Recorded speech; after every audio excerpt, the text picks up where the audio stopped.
Hello students, welcome to Biometers classes online. Today we are going to discuss the next topic in our chapter electric charges and fields. और बेटा आज का जो हमारा heading है वो है calculation of electric field, calculation of electric field due to not spherical, cylindrical bodies. ठीक है, अब ये सिलेंड्रिकल बॉडीज की जब मैं बात करता हूं तो इसके अंदर में जो सबसे पहला पॉइंट हमारे पास में निकल के आता है सिलेंड्रिकल, ऐसी बॉडी जिनका शेप सिलेंड्रिकल हो. अब जैसे मान सकते हो इस पेन को लगभग सिलेंड्रिकल मान सकते हो, तो ऐसी टाइप की जो बॉडीज आएंगी उनके इलेक्ट्रिक फील्ड के कैलकुलेशंस की हम लोगों को आज के लेक्चर में चर्चा करनी है. और मेन इंपॉर्टेंटली क्या है, this is the last lecture of your chapter. तो इसी के साथ में बेटा ये चैप्टर आपका यहां पर समाप्त हो जाएगा और उसके आगे हम लोग अपने इलेक्ट्रोस्टैटिक पोटेंशियल एंड कैपेसिटेंस वाले चैप्टर पर मूव ऑन कर जाएंगे. ठीक है, बेसिकली क्या है, इलेक्ट्रोस्टैटिक्स का पूरा लिंक ही होता है जिसमें हम देखो, अब जब ये हम लोग इलेक्ट्रिक फील्ड सीख रहे थे, यदि हमने इलेक्ट्रोस्टैटिक्स करके एक ही यूनिट कंसीडर किया होता तो मैं इलेक्ट्रिक फील्ड के साथ साथ में तुरंत इलेक्ट्रोस्टैटिक पोटेंशियल लिखते चलता था. ये इलेक्ट्रिक फील्ड इतना आएगा, पोटेंशियल बिल्कुल सिमिलर वे में करेंगे, साइड में एरो मारता था और सेम होता था. लेकिन अभी क्या है आपका, सिंस हम लोग कंसीडर कर रहे हैं एज पर द एनसीईआरटी, तो एनसीईआरटी के हिसाब से जाएंगे तो बेटा इलेक्ट्रोस्टैटिक पोटेंशियल आपको पूरी तरीके से अलग से निकालना रहेगा. ठीक है, अब ये वाला जो पार्ट है बेसिकली ये क्या है, ये कुछ क्वेश्चंस हैं. एनसीईआरटी के हिसाब से देखो तो आपका पूरा खत्म हो चुका है.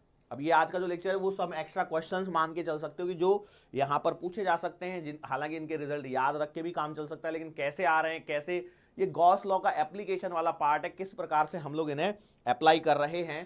तो बेटा हमारे पास में सबसे पहला जो आता है वो आता है इलेक्ट्रिक फील्ड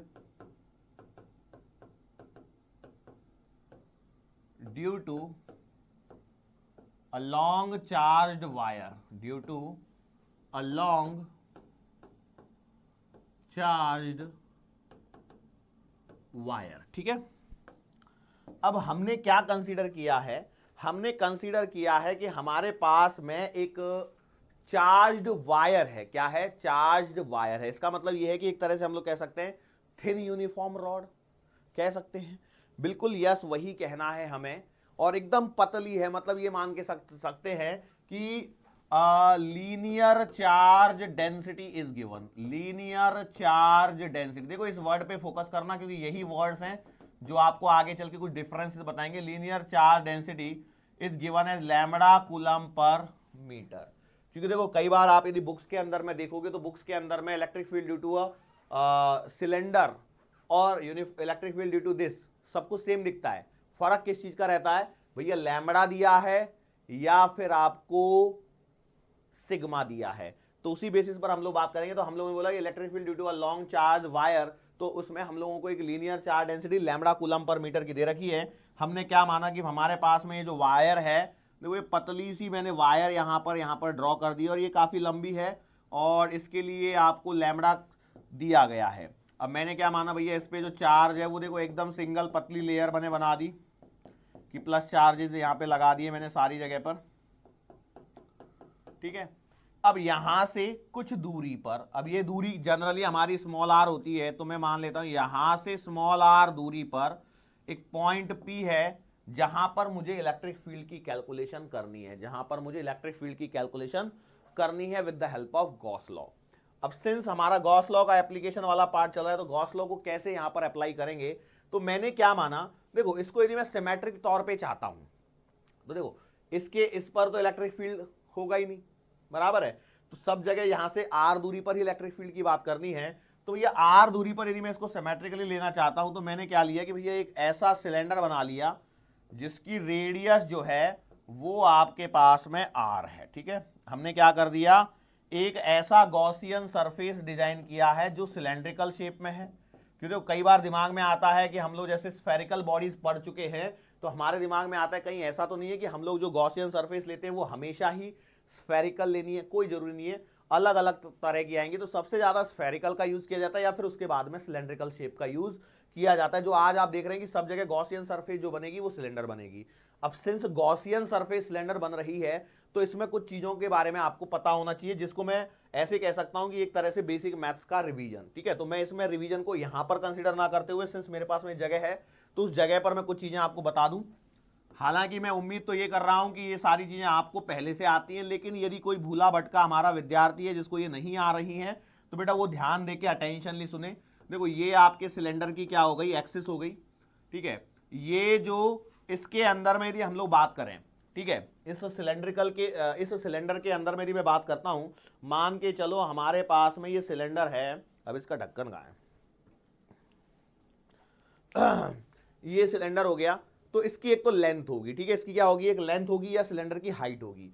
तो भैया मैंने मान लिया सिलेंडर की जो लेंथ है वो आपकी एल है। ठीक है, नाउ इसके बाद में इसमें देखें तो एक हमारे पास में ये कर्व सरफेस होती है। तो ये जो दिख रही है यहां पर, इसे हम लोग बोलते हैं कर्व्ड सरफेस। ठीक है, क्या बोलते हैं बेटा, कर्व्ड सरफेस बोलते हैं। और एक यहां से देखें और एक यहां से देखें, देखो ऊपर से और नीचे से, इसे हम लोग बोलते हैं सर्कुलर एरिया या सर्कुलर सरफेस।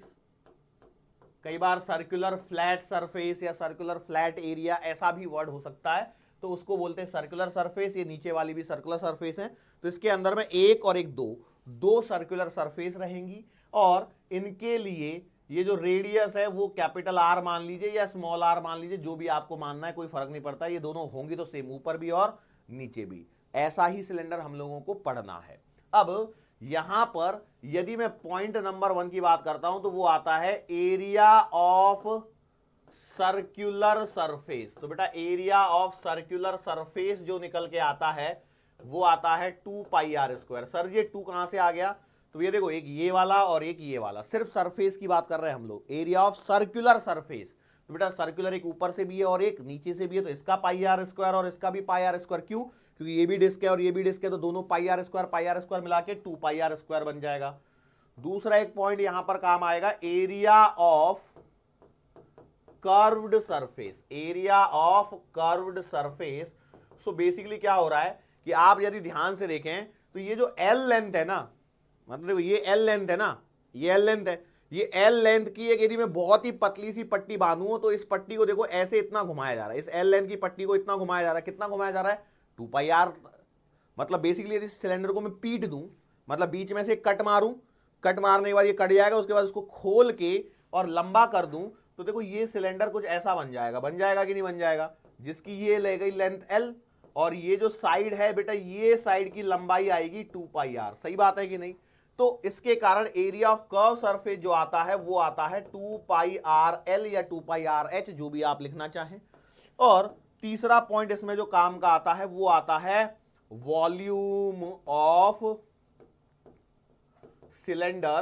तो ये सब मैथमेटिकल डेटा है, तो मैथ्स पढ़ रहे हैं, मतलब पढ़ के रिवाइज कर रहे हैं। तो ये होता है बेटा pi R square L, pi R square H होता है, हाइट एच होती है तो मैंने एल ले रखी है तो मैं पाई आर स्क्वायर एल लिख दूंगा। उसके अलावा क्या होता है, एक पॉइंट और रह जाता है जिसको मैं यहां पे लगे हाथों कवर कर देता हूं, जरूरत शायद नहीं पड़ेगी, लेकिन वो है टोटल सरफेस एरिया। तो बेटा टोटल सरफेस एरिया के अंदर जब हम लोग काउंटिंग करते हैं तो एरिया ऑफ कर्व सरफेस और एरिया ऑफ कर्व और सर्कुलर, मतलब 1 + 2। तो बेटा इसको सॉल्व कर लीजिए आप लोग, क्या आएगा बताइए फटाफट। यहां पे देखिए 2 पाई आर स्क्वायर और प्लस का पाई आर स्क्वायर एच, सही बात है, या एल जो भी लिखना है। तो पाई आर स्क्वायर तो कॉमन आ जाएगा, 2 प्लस का एल। कुछ तो भी गड़बड़ी हो रही है क्या, 2 पाई आर एल प्लस का 2 पाई आर स्क्वायर, 2 रह गया मेरे पास में, मैंने पाई आर स्क्वायर ये गलती है ना, सॉरी बेटा, वॉल्यूम को ऐड कर दिया मैंने, इससे ज्यादा नहीं जाएगा क्या, ठीक है ना।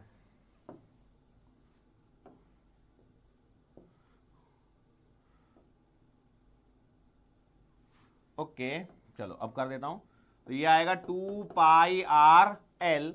तो यहां से देखिए 2 पाई आर कॉमन आ जाएगा, तो आर प्लस का एल, ये आपके पास में टोटल सरफेस एरिया आ जाएगा, जिसको मैं यहां पर लिख देता हूं थोड़ा सा देखने में परेशानी हो सकती है, तो 2 पाई आर, आर प्लस का एल, ये मेन काम की चीजें, चार चीजें इंपॉर्टेंट है जो चारों की चारों चीजें मैंने यहां पर लिखवा दी हैं। अब हम लोग अपने टॉपिक पर मूव ऑन कर सकते हैं। ये सिलेंडर आपको समझ में आया होगा। चलो, तो हमने क्या बोला कि देखो यहां पर सिचुएशन ऐसी है कि आपको लीनियर चार्ज डेंसिटी दे रखी है इसके लिए, और ये दे रखी है बेटा लैम्बडा कूलाम पर मीटर की। अब मैंने इसको गॉसियन सरफेस लगानी है। सबसे पहले तो मैंने बोला इस पॉइंट पी के लिए आर रेडियस का मैंने ये सिलेंडर ड्रॉ कर लिया।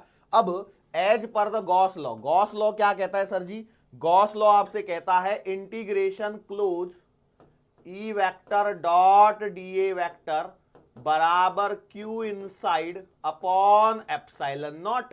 क्या ये बात सही है? मैं बोला सर ये बात तो सही है, बट यहां पर एक छोटी सी परेशानी आ रही है। वो ये आ रही है कि क्यू इनसाइड कैसे लिखें? यहाँ तो लीनियर चार्ज डेंसिटी दे रखी है, तो भैया मैंने गॉसियन सरफेस कितनी ले रखी है? तो इतनी ले रखी है, तो मेरे पास उसी के अकॉर्डिंगली मुझे काम करना रहेगा। तो मैंने बोला ठीक है, क्यू इनसाइड का फंडा खत्म हो जाएगा, क्योंकि क्यू इनसाइड इस गॉसियन सरफेस के अंदर में जो क्यू चार्ज है, क्यू इनसाइड, वो आएगा बेटा लैम्बडा इंटू एल, बराबर है lambda is the linear charge density and L is the length, तो लैम्बडा इंटू एल, कहानी खत्म। अब दूसरा पॉइंट अटक रहा है ई और डीए के लिए। तो बेटा हमारे पास में देखिए क्लोज सरफेस जो है वो तीन सरफेसेस से मिलकर बनी है, तो मैंने इस सरफेस को नाम दे दिया 1, इस वाली को नाम दे देता हूं 2, और इस वाली को नाम दे देता हूं 3। क्या ये बात समझ में आ रही है? 1, 2 एंड 3। तो इसका मतलब ये है, इसका सिंपल सा मतलब यहां पर ये है कि close integration E vector dot D A vector can be written as integration E vector dot D A for surface number 1 plus close integration E vector dot D A vector for surface number 2 और plus E vector dot D A vector for surface number 3। तीनों surface के लिए मिला के यदि मैं तीनों का अलग अलग कर लूं तो मेरा ये काम बन जाएगा। सर ऐसा क्यों किया? तो बेटा आप ध्यान रखिए, जब गॉसियन सरफेस हम लोग ड्रॉ कर रहे थे, डिजाइन कर रहे थे, वहां पे कुछ पॉइंट्स बताए थे। क्या बताए थे? कि भैया हमेशा हमें गॉसियन सरफेस को इस प्रकार से लेना है कि या तो इलेक्ट्रिक फील्ड आपका पैरेलल आ जाए या परपेंडिकुलर आ जाए, और एक और पॉइंट इससे पहला कौन सा, कि इलेक्ट्रिक फील्ड आपका यूनिफॉर्म होना चाहिए या फिर जीरो होना चाहिए। तो अब देखो इलेक्ट्रिक फील्ड जीरो तो कहीं होगा नहीं, जीरो तो बेसिकली इसी के पर ऊपर होगा, लेकिन जहां पर हम लोग गॉसियन सरफेस की बात कर रहे हैं वहां पर अब इलेक्ट्रिक फील्ड को देखो जरा, अलग अलग जगह पर कुछ अलग अलग सिचुएशन बनते हुए नजर आ रही है। यस और नो? तो सही बात है, अरे आ रही है कि नहीं आ रही है? लेकिन किसी एक पर्टिकुलर सरफेस की यदि मैं बात करता हूं, किसी भी एक पर्टिकुलर सरफेस की यदि मैं बात करता हूं, तो वहां पर कहानी बदल जा रही है। तो मतलब ठीक है, कैसे? देखो यहां पर इलेक्ट्रिक फील्ड अलग आएगा, यहां पर अलग आएगा, यहां पर अलग आ रहा है, लेकिन ये तो परेशानी का काम हो रहा है। यूनिफॉर्म है क्या? सब जगह वैल्यू अलग है। अच्छा लेकिन इस लाइन पर देखिए, ये वाली जो लाइन खिंच रही है आपको, ये सीधी, इस पूरे पर देखिए क्या सब जगह सेम आएगा? बिल्कुल सेम आएगा। क्यों? क्योंकि ये एक लॉन्ग चार्ज वायर, इससे आर डिस्टेंस पर मैं कहीं पर भी इलेक्ट्रिक फील्ड लिख दूं, क्योंकि ये तो बहुत लंबी है।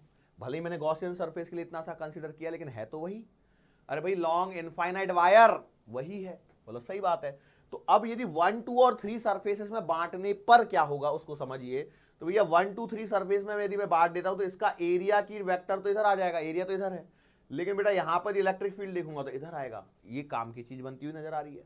यहां पर देखेंगे तो इलेक्ट्रिक फील्ड इधर है और एरिया भी इधर है, और यहां पर देखेंगे तो बेटा एरिया आपको नीचे और इलेक्ट्रिक फील्ड आपको इधर। तो ये वाली सिचुएशन जो सेकंड वाली जो थी वो काम आ रही है यहां पे।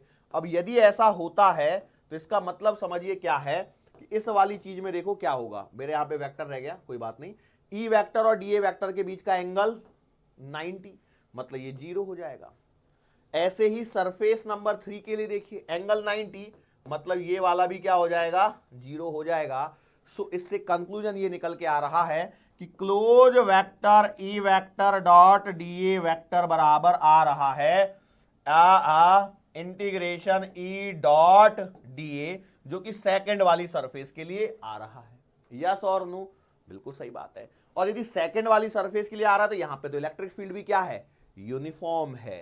ये इलेक्ट्रिक फील्ड भी क्या आ रहा है? यूनिफॉर्म आ रहा है। मतलब इस चीज को उठा के मेरे को यहां पे पुट करना है और काम चालू। तो कर दीजिए बेटा फटाफट से। क्या आएगा यहां पर? आप लिखोगे इंटीग्रेशन, सॉरी इसको बाहर निकालिए पहले तो, integration E dot D A बराबर क्यू इनसाइड मतलब lambda into L upon epsilon naught. अब जरा देखिए बेटा, E into integration of D A मतलब क्या है, area of curve surface, area of curved surface का एरिया। तो आप इसे लिखेंगे 2 पाई आर एल बराबर lambda into L upon epsilon not.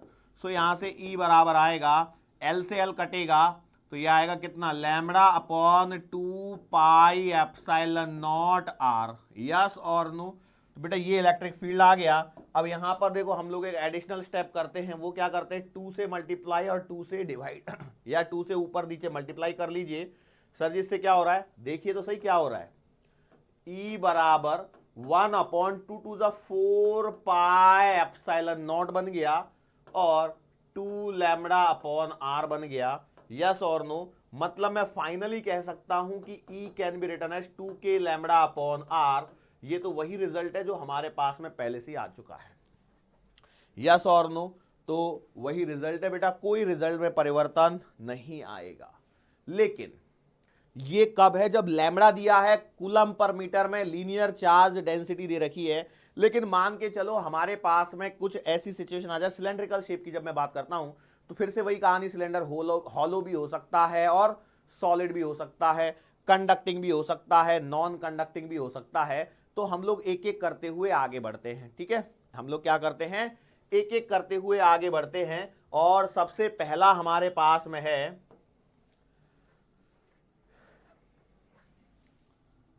Electric field due to conducting cylinder. कौन सा है बेटा, कंडक्टिंग सिलेंडर यहां पर आपको गिवन है, ठीक है। अब सोचिए, कंडक्टिंग सिलेंडर यदि आपको दिया गया है तो इस कंडक्टिंग सिलेंडर के अंदर तो इलेक्ट्रिक फील्ड कैलकुलेट करने की जरूरत है ही नहीं। क्या जरूरत पड़ेगी बोलो, बिल्कुल नहीं पड़ेगी। पड़ेगी क्या, नहीं पड़ेगी। Let's say if you give a charge q, if you give a charge q then what will happen, since देखो यही सारी चीजें जो प्रीवियस लेक्चर से आपको काम आएंगी, जो हॉलो सिलेंडर वगैरह जो समझाए थे, क्या समझाया था मैंने, उसी को पकड़िए बस। सिलेंडर को यदि कंडक्टिंग सिलेंडर है तो यदि वो हॉलो है तो अंदर तो चार्ज जीरो ही है। लेकिन मान के चलो ये सॉलिड सिलेंडर है, मान के चलो कैसा है, ये सॉलिड सिलेंडर है, तो कंडक्टिंग होने के कारण जितना भी आप चार्ज दोगे that will remain only on the surface, that will remain only on the surface. तो इसका मतलब यह है कि आपको सिग्मा जो कि कूलम पर मीटर स्क्वायर में गिवन होगी, इस यही फर्क है बस, और कुछ भी फर्क नहीं है। तो इसका मतलब यह है कि भैया आपने क्या किया, एक सिलेंडर कंसीडर किया, इसके लिए आपको चार्ज, लीनियर चार्ज डेंसिटी की बजाय सरफेस चार्ज डेंसिटी दे रखी है। तो इस बार आपका जो चार्ज है वो सरफेस पर क्या हो चुका है, डिस्ट्रीब्यूट हो चुका है। यस और नो? ओके, मैंने देखो यहां पर क्या ले लिया, इसकी ये एक्सिस कंसीडर कर ली और इस सिलेंडर के लिए मैंने मान लिया बेटा इसकी जो लेंथ है वो L है, ये वाली जो रेडियस है बेटा उसे हम लोग कैपिटल R मान लेते हैं। कितनी मान लेते हैं, कैपिटल R मान लेते हैं, कोई दिक्कत थोड़ी है। ओके, अब इसके आगे प्रोसीडिंग कैसे होगी बस ये सोचना है आपको।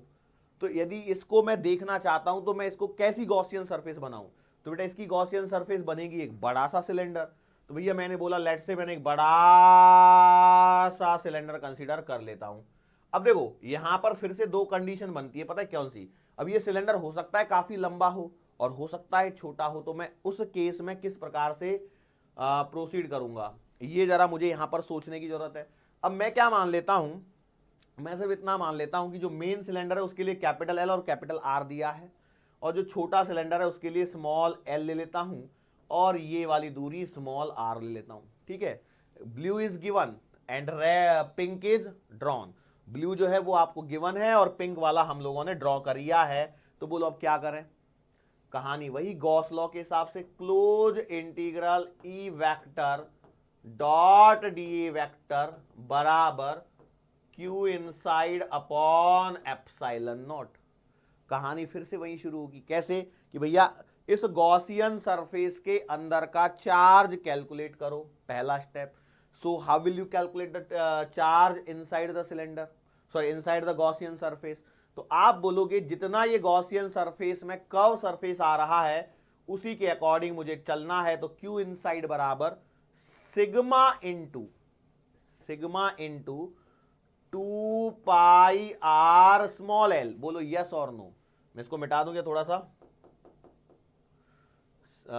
Sigma into 2 pi R small L. ठीक है, अब तो ठीक है, अब वो लाइन के बाहर हो गया थोड़ा सा, बोलो सही बात है। अब क्या रह गया, और फिर से यही इसके दो वही कहानी होगी। इसकी कहानी क्या बढ़ेगी बेटा, इसकी कहानी सरफेस नंबर 1, सरफेस नंबर 2 और सरफेस नंबर 3 में 3 हिस्सों में बटेगी, जिसमें से 1 और 3 का तो आपको समझ में आ चुका होगा क्या होगा। तो मैं लिख देता हूं, close integral E vector dot D A vector का मतलब होगा आपके पास में integration E vector dot D A vector surface 1 plus integration E vector dot D A vector surface number 2 plus integration E vector dot D A vector surface number 3।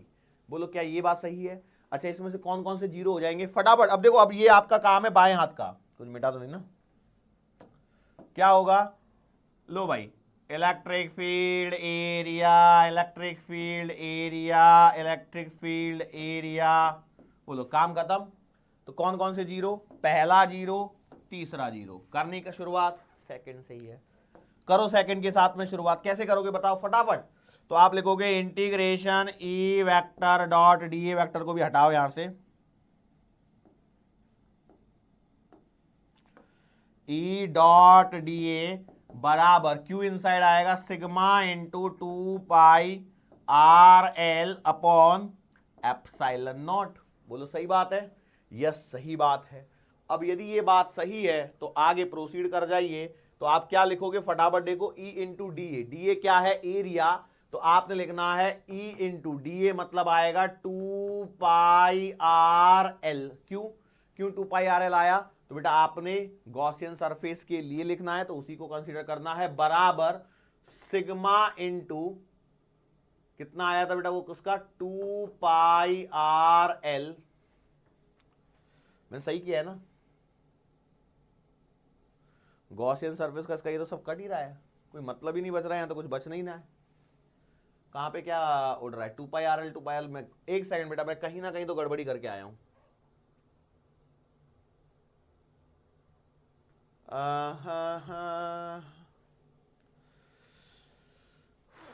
ये 2 pi R L तो सही है मेरा, ये area निकालना है। 2 pi R L सही है, एरिया ऑफ कर्व सरफेस मैंने उसको भी सही किया है। ओके यस बेटा, क्यू इनसाइड में मैंने परेशान गड़बड़ी कर दी। क्यू इनसाइड देखो आर तक नहीं फैला हुआ है, कैपिटल आर तक फैला हुआ है। क्यू इनसाइड देखो क्या इसी के अंदर है, क्यू इनसाइड कहां तक है, बस इसी के अंदर है ना। क्यू इनसाइड देखो ये वाला छोटा सा हिस्सा, तो इसका मतलब it should be capital R, और यदि ये कैपिटल आर है मतलब यहां पर भी आपका कैपिटल आर ही आएगा, मतलब यहां पर भी कैपिटल आर ही आएगा। तभी मैं बोलूं ऐसे कैसे हो रहा है, कट क्यों नहीं रहा है कुछ, सॉरी सब कुछ क्यों कट गया। सो यहां से देखिए आपके पास में कटने वाली चीजें कट जाएंगी, यहां के नीचे का एप्सिलॉन नॉट को मत भूलिए। ई बराबर आएगा sigma capital R upon small R epsilon naught. बोलो सही बात है। तो इसका मतलब इलेक्ट्रिक फील्ड का फॉर्मूला आप लिखोगे sigma R upon epsilon naught small R. Small R क्या है बेटा, small R is the distance, small R is the distance, और कैपिटल आर क्या है, रेडियस ऑफ सिलेंडर जो आपको गिवन है। अब एक बात बताओ, यहां पर एक जो पॉइंट है इंपॉर्टेंट, वो ये है कि ये जो मैंने निकाला है, ये जो मैंने यहां पर कैलकुलेट किया है, इसके अंदर में ये कौन से टाइप का सिलेंडर होने की संभावना है, कंडक्टिंग या नॉन कंडक्टिंग, कौन सा हो सकता है। आप बोलेंगे सर इसमें क्या सोचना है, हेडिंग डाली हुई है clearly electric field due to conducting cylinder. अब कई लोगों के मन में सवाल उठता है कि सर कंडक्टिंग और नॉन कंडक्टिंग का आंसर सेम आएगा कि अलग अलग आएगा, मतलब क्यों ऐसा दिमाग में आता है, तो उसका रीजन सुनिए। हम लोग जब स्फीयर का पार्ट पढ़ते हैं तो स्फीयर में कहानी अलग चलती है और सिलेंडर में कहानी अलग चलती है। इसके कारण ये मन में डाउट आना स्वाभाविक सी बात है। तो इसलिए हम लोगों को क्या करना पड़ेगा, नॉन कंडक्टिंग के कारण भी आउटसाइड द सरफेस कंसीडर करना पड़ेगा। अच्छा एक बात होता है, स्मॉल आर बराबर कैपिटल आर हो जाएगा तो ये कट जाएंगे तो सिग्मा अपॉन एप्सिलॉन नॉट बच जाएगा। तो वो पॉइंट क्या हो जाएगा, मतलब एक बड़ी सी शीट बन जाएगी वो, और एकदम पॉइंट नियर द सरफेस आ जाएगा। तो point near the surface sigma upon epsilon naught आ जाएगा। चलो ठीक है, आगे बढ़ते हैं जरा हम लोग यहां पर। अब यहां पर जो पॉइंट है, एक पॉइंट है, अगली जो हेडिंग आएगी हमारे पास में वो आएगी इलेक्ट्रिक फील्ड। देखिए अगली हेडिंग क्या आ रही है, इलेक्ट्रिक फील्ड ही कैलकुलेट कर रहे हैं due to non conducting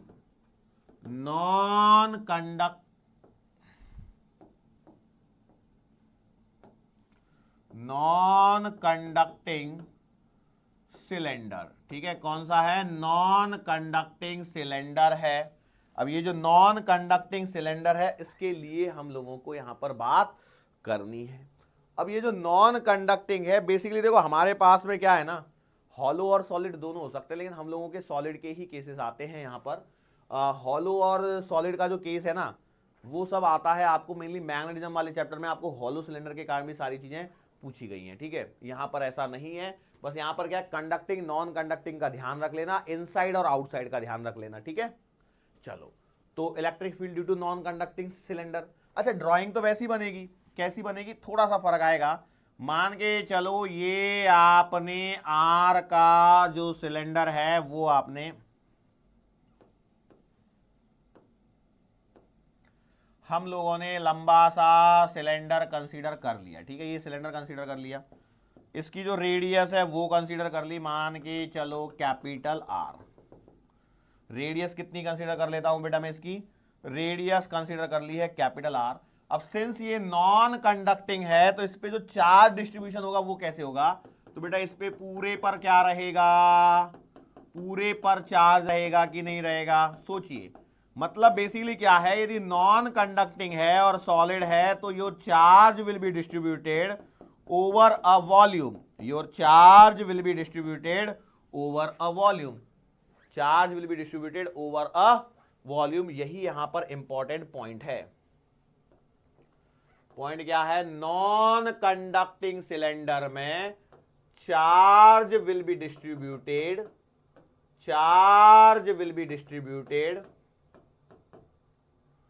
over a volume. इसका मतलब समझाइए मुझे क्या दिया होना चाहिए, तो इसका मतलब यह है कि आपको बेटा रो गिवन होगा। आपको क्या गिवन होना चाहिए, rho will be given to you, ना कि सिग्मा। देखो पहले लैम्बडा से किया, अगला सवाल सिग्मा के लिए कर रहे हैं, और ये अगला सवाल रो के लिए कर रहे हैं। तो ये बात आपके दिमाग में बैठ जानी चाहिए कि सवाल किसके लिए चल रहा है। जब तक आप इस चीज को आइडेंटिफाई नहीं करेंगे तब तक काम नहीं बनेगा। मतलब रो गिवन होगा, मतलब कूलाम पर मीटर क्यू में कुछ तो भी यूनिट गिवन होगी।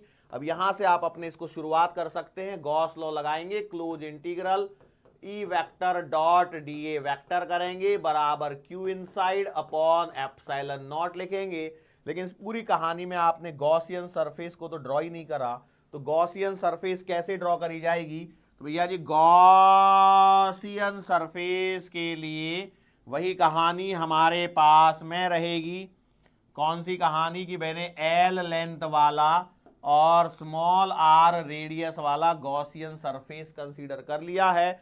अब इस गॉसियन सरफेस को कंसीडर करने के पश्चात एक एक पॉइंट पर काम कीजिए। क्यू इनसाइड सबसे पहले लिखिए, या फिर हम लोग काम करते पहले इस वाले लेफ्ट हैंड साइड को उड़ा देते हैं, तो लेफ्ट हैंड साइड आएगी ई vector dot D A vector बराबर, कहानी देखो बार बार वही है, ये मान के चलो पहली सरफेस, ये मान के चलो सेकंड सरफेस, ये मान के चलो थर्ड सरफेस। तो आप लिखेंगे फर्स्ट सरफेस के लिए E vector dot D A vector plus का second surface E vector dot D A vector और प्लस बेटा third surface E vector dot D A vector. समझ में आई। अब थर्ड तीनों सरफेस लगा ली, तीनों सरफेस के बाद क्या होगा बेटा, फर्स्ट सरफेस के लिए area electric field, second surface के लिए area and electric field, third surface के लिए एरिया और इलेक्ट्रिक फील्ड। बोलो कहानी क्लियर है।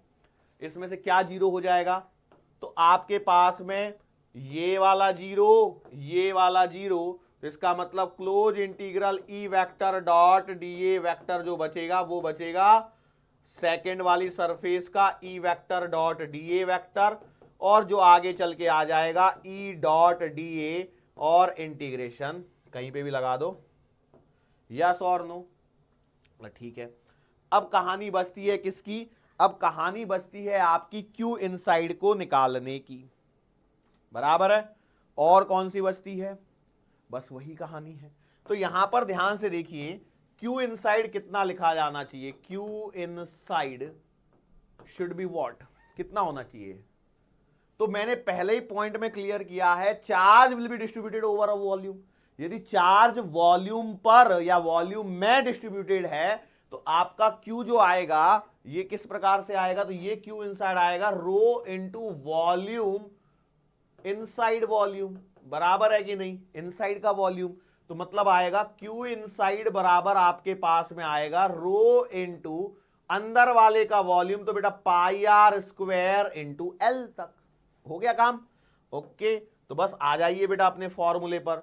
तो आप लिखोगे integration E dot D A बराबर rho into pi R square L upon epsilon naught. सही है यहां तक? अच्छा, इलेक्ट्रिक फील्ड कांस्टेंट बाहर निकल जाएगा तो E into integration D A बराबर rho into pi R square L upon epsilon naught. बोलो आगे बढ़ते हैं। इंटीग्रेशन डीए का मतलब क्या है? Area of Gaussian surface. तो फटाफट निकालो एरिया ऑफ गॉसियन सरफेस। कौन सा एरिया निकालना है? वॉल्यूम वाला कि कर्व सरफेस वाला? तो बेटा इसमें तो हमेशा ही कर्व सरफेस बन रही है, तो आप लिखोगे 2 पाई आर स्मॉल एल।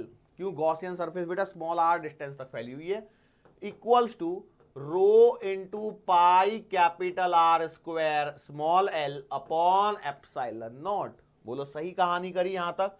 यहां तक की कहानी यदि समझ में आ चुकी होगी तो कैंसलेशन मारिए तो ई बराबर आएगा एल से एक एल कट जाएगा, पाई से एक पाई कट जाएगा, तो बेटा 2r नीचे आएगा, तो rho R square upon 2 epsilon naught small R. This is the answer, that is sigma R square upon 2 epsilon naught R. ये आपका इलेक्ट्रिक फील्ड आया है कब? जब नॉन कंडक्टिंग सिलेंडर है। तो ये डिफरेंस पकड़ में आया है या नहीं आया, बस ये बता दीजिए। ये डिफरेंस ही पकड़ना है, यदि डिफरेंस पकड़ लिया तो काम खत्म। सबसे पहले आपको जब लैम्बडा दिया था लीनियर चार्ज डेंसिटी, तो उसे हम लोगों ने थिन यूनिफॉर्म चार्ज वायर माना, तो उसके कारण आया 2k लैम्बडा अपॉन आर। उसके बाद में मैंने कंडक्टिंग के लिए किया electric field to conducting cylinder, इसके लिए सॉल्व करके जो हमारा आंसर आता है sigma capital R upon epsilon naught R. Sigma capital R upon epsilon naught R, capital R is the radius of insider cylinder, क्योंकि वो देगा सवाल में भैया आर रेडियस वाला सिलेंडर है, कंडक्टिंग है कि नॉन कंडक्टिंग है, तो उससे आंसर में फर्क पड़ेगा। क्योंकि sigma R upon epsilon R यहां आया, और जब यदि यही नॉन कंडक्टिंग हो गया तो sigma capital R square upon 2 epsilon naught small R यहां पर आंसर आते हुए नजर आ रहा है।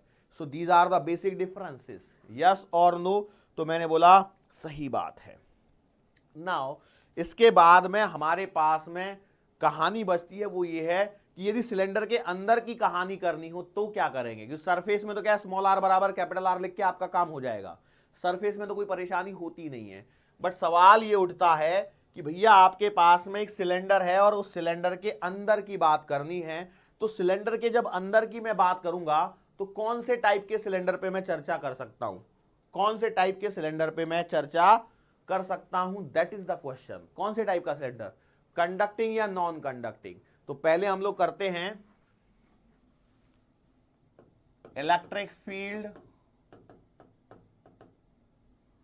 Inside conducting cylinder. बोले करने की जरूरत है क्या?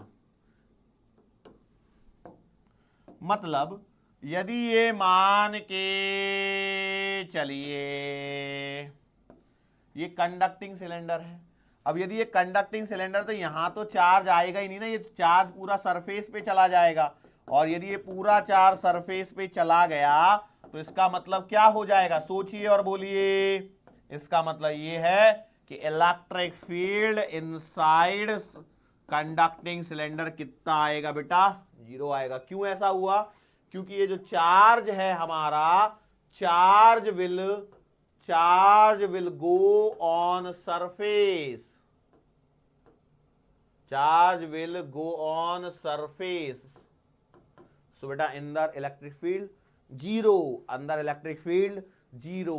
लेकिन यही सिलेंडर यदि नॉन कंडक्टिंग बन जाता है तो अंदर चार्ज 0 नहीं आएगा, और यदि अंदर चार्ज 0 नहीं आएगा तो बेटा अंदर इलेक्ट्रिक फील्ड भी 0 नहीं आएगा। क्या ये बात समझ में आ रही है? ओके, यदि ये बात आपको समझ में आ रही है so give the heading electric field inside non conducting cylinder. ये सारे क्वेश्चन चल रहे हैं बेटा हमारे इलेक्ट्रिक फील्ड, ये फॉर्मूले सारे याद होने चाहिए। Electric field inside non conducting cylinder, ठीक है, नॉन कंडक्टिंग सिलेंडर। बात समझ में आ गई? चलो कहानी की शुरुआत उसी प्रकार से होगी, लॉन्ग कंडक्टर वगैरह वगैरह मानते हुए। तो हमने पहले अपना एक मेन सिलेंडर बना लेते हैं। अब देखो अंदर चाहिए तो मैं पहले बाहर वाला सिलेंडर जरा सा बड़ा बनाने की कोशिश करूंगा। ठीक है, काफी बड़ा हो गया। ये इसके सेंटर से लाइन खींच दी, और एज यूजुअल जैसा हमारा था ये रेडियस कैपिटल आर मान ली। ठीक है, अब मैंने क्या बोला कि भैया यहां पर अंदर में कहीं एक पॉइंट की चर्चा करनी है मुझे। सो हाउ विल आई प्रोसीड, कैसे करूंगा? तो बेटा सिलेंडर के अंदर में गॉसियन सिमेट्रिकल सरफेस यदि चाहिए आपको तो वो भी सिलेंडर बनाएंगे। वही तो चल रहा है आज के लेक्चर में। देखो प्रीवियस लेक्चर में हम लोगों ने सिर्फ स्फेरिकल गॉसियन सरफेस की बात करी। अच्छा, कई बार इसमें भी क्वेश्चन बना लेते हैं कभी कभी स्टेटमेंट में कि a Gaussian surface will always be spherical in nature. नहीं, गलत है। अब आपके सामने चल रहा है सिलेंड्रिकल भी बना सकते हैं, किसी भी तरह का बना सकते हैं, लेकिन हम लोगों को यही मेनली यूज में आता है क्योंकि इसी से सवाल हमारे आसान होते हैं। ठीक है, अरे श्योर हैं? चलो, so now what will we do? तो बेटा वी विल डू व्हाट, मैंने यहां से आर रेडियस वाला एक ऐसा कंसीडर कर लिया। ठीक है, ये स्मॉल आर हो गई इसकी रेडियस, इसकी लेंथ जो है वो स्मॉल एल हो गई। अब एक पॉइंट, इंपॉर्टेंट पॉइंट है जो मैं यहां पर आपको बताना चाहता हूं, वो ये है what about the charge. Electric field inside non conducting cylinder, non conducting cylinder है, इसका मतलब ये है charge will be distributed, charge will be distributed over a volume. क्या ये बात सही है? Over a volume. What do you mean by this? इसका मतलब ये है बेटा जी कि आपका जो चार्ज है वो पूरे सिलेंडर में फैला हुआ है। जहां चार्ज को बिठा दोगे वो चुपचाप वहां ही जाकर के बैठ जाएगा, इसमें कोई परेशानी नहीं होगी, वो बिल्कुल भी बुरा नहीं मानेगा, वो पूरे सिलेंडर में सब जगह जाकर के बैठ गया है।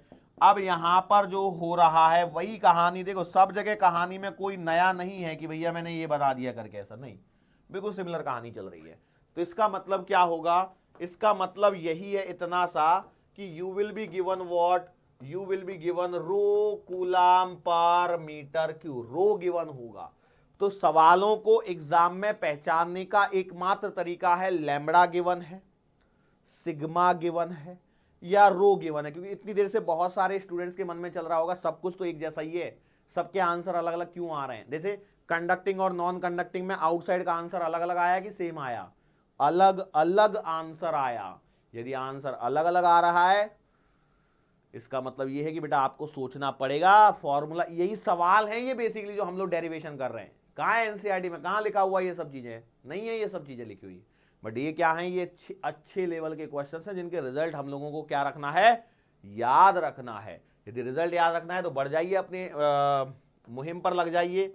तो हमारी मुहिम की शुरुआत होगी close integral E vector dot D A vector बराबर Q inside upon epsilon naught लिखने के साथ में। मतलब सही बात है, इसके अंदर में वही कहानी एक एक करते हुए करेंगे। तो देखो बार बार ये मेरे को लिखना है, इसका रीजन ये है कि यदि मैंने नहीं लिखा ना तो बहुत सारे बच्चे ना नहीं लिखेंगे, इसको छोड़ देंगे। तो भैया यहां पर देखो गॉसियन सरफेस के लिए एरिया नंबर 1, 2 और 3 कंसीडर कर दीजिए।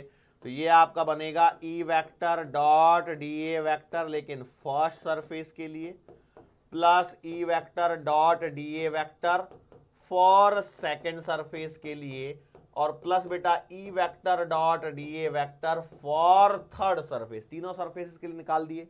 उसके अगला स्टेप क्या होता है, उसके अगला जो स्टेप है वो कहता है कि भैया जाके ढूंढो इलेक्ट्रिक फील्ड और ये कैसे बन रहे हैं। तो ये और ये, अरे बोलो यही आएगा कि नहीं आएगा, सही लिख रहा हूं ना मैं? हाँ, पहला सॉरी, ये इलेक्ट्रिक फील्ड, ये एरिया, यहां पर आप देखोगे तो एरिया और इलेक्ट्रिक फील्ड ऐसा, यहां देखोगे तो बेटा एरिया नीचे, इधर में इलेक्ट्रिक फील्ड। मतलब इसका आंसर 0 और इसका आंसर 0। क्यों? डॉट प्रोडक्ट है, एंगल थीटा है, ई vector dot D A vector बोल रहा हूं तो कॉस 90 आएगा, कॉस 90 से 0। तो बचेगा क्या? Close integral E vector dot D A vector का मतलब आएगा इंटीग्रेशन सेकंड सरफेस के लिए, और सेकंड सरफेस में इलेक्ट्रिक फील्ड कांस्टेंट, तो ये बेटा डी ए आपके पास में आ गया, एरिया ऑफ सेकंड सरफेस। यहां तक कहानी खत्म।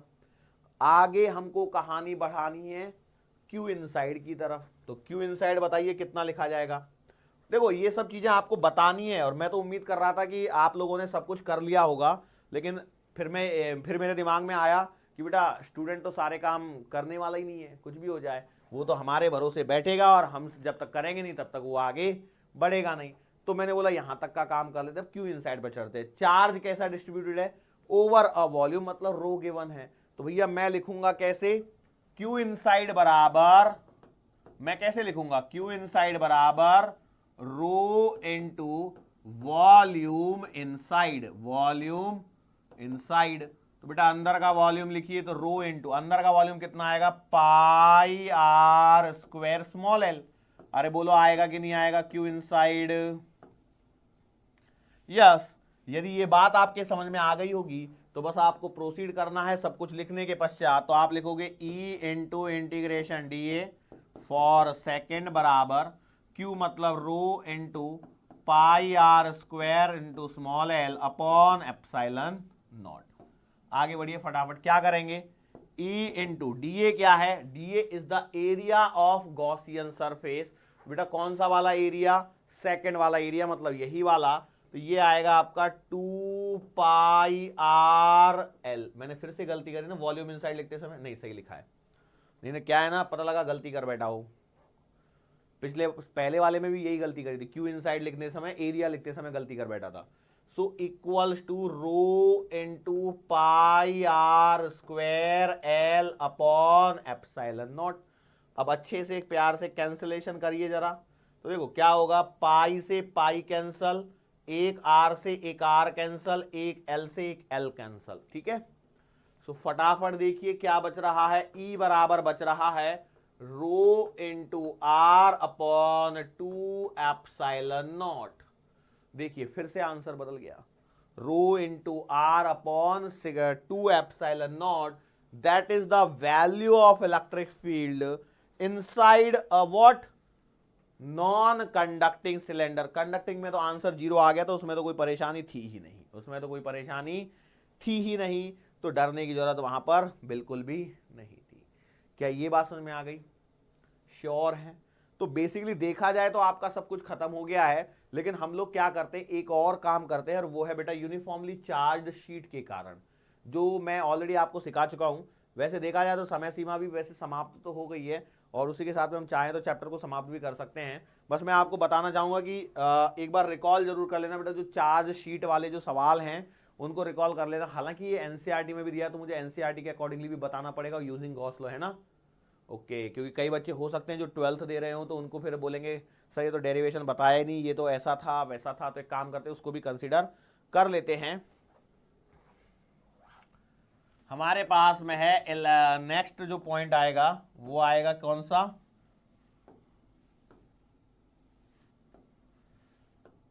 Electric field due to charged sheet. अब देखो बेसिकली ये आप यहां पे जो चल रहा है ना, ये बोर्ड वाला पॉइंट ऑफ व्यू का डेरिवेशन है। रिजल्ट आपको याद है, कंडक्टिंग होता है तो कितना आता है, और नॉन कंडक्टिंग होता है तो कितना आता है। कंडक्टिंग में sigma upon epsilon not, non conducting में सिग्मा अपॉन 2 एप्सिलॉन नॉट, ऐसा आंसर आपको मिलेगा।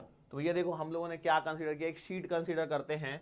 देखो ये जो शीट है ना, ये बेसिकली क्या है ना, ये ऐसे मैंने लंबी सी शीट बना ली, ठीक है, और इस पर मैंने चार्ज क्या कर दिया, डिस्ट्रीब्यूट कर दिया। भैया इतना काम तो मैं कर ही सकता हूं, अरे कर सकता हूं, नहीं कर सकता, रिजल्ट आप लोगों को याद होने चाहिए, लेकिन हम लोग यहां पर using the help of Gauss law prove कर रहे हैं, ठीक है। चलो कैसे करेंगे, अब मैंने क्या करना है, बेसिकली ये जो चार्ज शीट दे रखी है, इस पे देखो चार्ज जो डिस्ट्रीब्यूटेड है वो कैसे डिस्ट्रीब्यूटेड है, ओवर अ सरफेस। तो मैं यहां पे लिखूंगा चार्ज इज डिस्ट्रीब्यूटेड। देखो सारे पॉइंट एक एक करके आपके क्लियर होने चाहिए बेटा, एक एक करके देखिए, charge is distributed over a surface, एक सरफेस पर चार्ज डिस्ट्रीब्यूटेड है, मतलब आपको सिग्मा गिवन होगा जो कूलम पर मीटर स्क्वायर में होना चाहिए। यही चीजें तो आइडेंटिफाई करनी है, सिग्मा बराबर होगा कूलम पर मीटर स्क्वायर। नहीं दिख रहा होगा तो एक काम करता हूं, थोड़ा सा इधर हटा के लिख देता हूं, कूलम पर मीटर स्क्वायर, क्योंकि वो कॉर्नर में चला गया, वो मुझे नहीं दिख रहा था, थोड़ा सा 2 की घुंडी दिख रही थी पहले, तो मैं उसको थोड़ा सा एडजस्ट कर दिया, sigma coulomb per metre square, rho नहीं है, सिग्मा गिवन है, इस बात को पकड़िए। अब यहां पर हम लोग क्या करते हैं कि बेटा जब इसको सॉल्व करेंगे तो इसके लिए भी वही गॉसियन सरफेस वगैरह से शुरुआत करेंगे। तो इसके लिए जो गॉसियन सरफेस बनाई जाएगी वो बनाई जाएगी एक सिलेंडर, क्या बनाई जाएगी, एक सिलेंडर बनाया जाएगा, क्योंकि आज तो सब कुछ सिलेंडर के बेसिस पर ही है, तो वही हम लोगों को यहां पर कंसीडर करना भी है। Is it clear to you, बोलो सही बात है। नाउ व्हाट टू डू, हम लोग सबसे पहला जो अपना टास्क है वो लिख लेते हैं बेटा, close integral E vector dot D A vector बराबर Q inside upon epsilon naught. अब देखो यहां पर जो सिलेंडर बनाया गया है वो इस प्रकार से बनाया गया है, ऐसे नहीं बनाया गया, उसको क्लोज नहीं कर रहे हैं, ठीक है, मतलब ठीक है। अब यहां पर क्या है कि भैया जिस पॉइंट पर आपको इलेक्ट्रिक फील्ड कैलकुलेट करना है उसके लिए गॉसियन सरफेस का सिलेंडर बना दिया मैंने। अब जितना इधर लिया है उतना ही उधर भी लेना पड़ेगा, क्योंकि हमें तो टोटल फ्लक्स की बात करनी है। अब यहां पर यदि मैं ध्यान से देखता हूं तो मैंने माना, लेट से ये जो गॉसियन जो बनाया है उसकी रेडियस में मान लेता हूं कैपिटल आर। हालांकि हम लोग गॉसियन सरफेस के लिए स्मॉल आर लेते हुए आए तो स्मॉल आर ले लीजिए, कैपिटल आर में क्यों और कंफ्यूज हो रहे हैं। अच्छा, मैंने माना भैया जी इसकी जो लेंथ है गॉसियन सरफेस वाले सिलेंडर की लेंथ जैसे हम लोग स्मॉल लेते आए हैं वही स्मॉल एल लिख दी। अब यहां पर देखिए थोड़ा सा ध्यान देना, ई vector dot D A vector close integration को लिखने का तरीका वही है, first surface E vector dot D A vector plus second surface E vector dot का डी ए वेक्टर और प्लस बेटा थर्ड सरफेस और ई vector dot D A vector. Yes, अब फर्स्ट सेकेंड थर्ड जैसी हमारी होती हैं वही बना दीजिए, फर्स्ट सेकेंड और थर्ड। अब यहां पर ध्यान से करना नहीं तो गलती हो जाएगी आपकी। वो क्या है बेटा, इस सरफेस के इस पॉइंट पर इलेक्ट्रिक फील्ड की डायरेक्शन इधर आएगी और गॉसियन सरफेस की भी डायरेक्शन इधर आएगी। पहले केस में क्या होता था, इलेक्ट्रिक फील्ड और एरिया परपेंडिकुलर हो जाती, यहां ऐसा नहीं हुआ।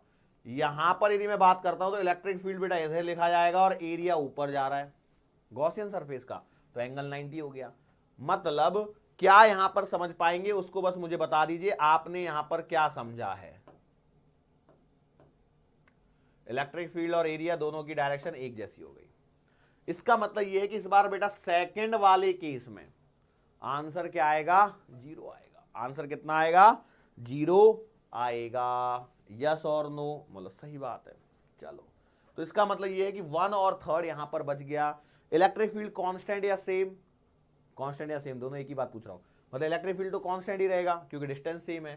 तो इसका मतलब ये हो जाएगा कि I can write close integration E vector dot D A vector बराबर ई।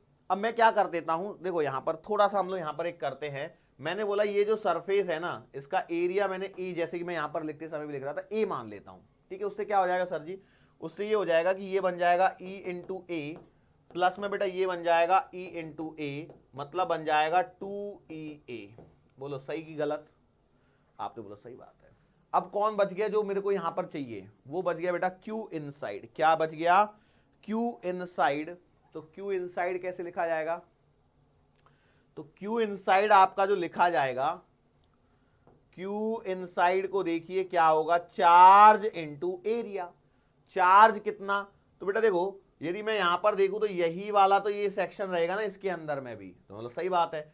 इसके लिए सिग्मा गिवन है और इसका एरिया यदि ए है तो इसका भी एरिया ए आएगा, तो आपने लिख दिया सिग्मा इंटू ए, सिग्मा इंटू ए। अब पूरी कहानी किस पर डिपेंडेंट है, सिग्मा पर डिपेंडेंट है। कैसे सर जी सिग्मा पर डिपेंडेंट है, ये जो सिग्मा है वो दोनों साइड के लिए दिया है या एक साइड के लिए दिया है, इसी पर पूरी कहानी डिपेंड कर जाएगी।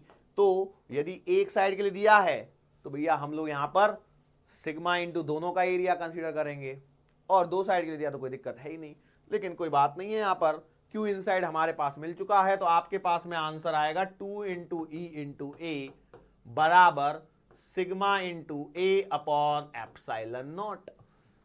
2EA बराबर sigma into A upon epsilon not. तो E बराबर आंसर आएगा ए से ए कटने के पश्चात सिग्मा अपॉन 2 एप्सिलॉन नॉट। और this is the answer for electric field near the surface of non conducting. कैसा है, नॉन कंडक्टिंग। कैसा है, नॉन कंडक्टिंग की। नियर द सरफेस आता ही नहीं आता है, और कंडक्टिंग हो जाएगा तो यही आंसर किस में कन्वर्ट हो जाएगा, फॉर कंडक्टिंग क्या हो जाएगा बेटा, charge will be distributed on both side. तो आप लिख देते हो E बराबर sigma upon epsilon not. Results बेटा सारे याद होने चाहिए आपको, जो भी रिजल्ट पहले करे जा चुके हैं, तो उन रिजल्ट्स को बार बार दोहराते रहना है कि किसके कारण क्या हो रहा है। उसमें सिग्मा की कहानी मैंने जो समझाई थी, किस प्रकार से सिग्मा डिवाइड होता है, किस प्रकार से Q और A का रिलेशन होता है।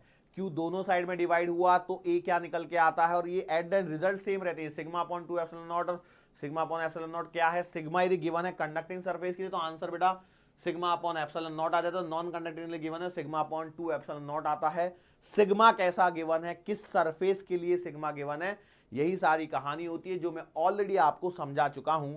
सो इसी के साथ में बेटा हमारा जो ये चैप्टर है वो पूरी तरीके से क्या हो जाता है, फिनिश हो जाता है। That is the chapter electric charges and field. यहां से आगे हम लोगों को अपने नेक्स्ट चैप्टर में मूव ऑन करना है, जिसका नाम है इलेक्ट्रोस्टैटिक पोटेंशियल एंड कैपेसिटेंस वाला चैप्टर। सो आज तो बेटा हम लोगों को यहां पर रुकना पड़ेगा, लेकिन उससे पहले एक बार रिकॉलिंग के तौर पे रिजल्ट आप देखना चाहते हैं तो सारे रिजल्ट्स को मैं एक बार दिखा देता हूं।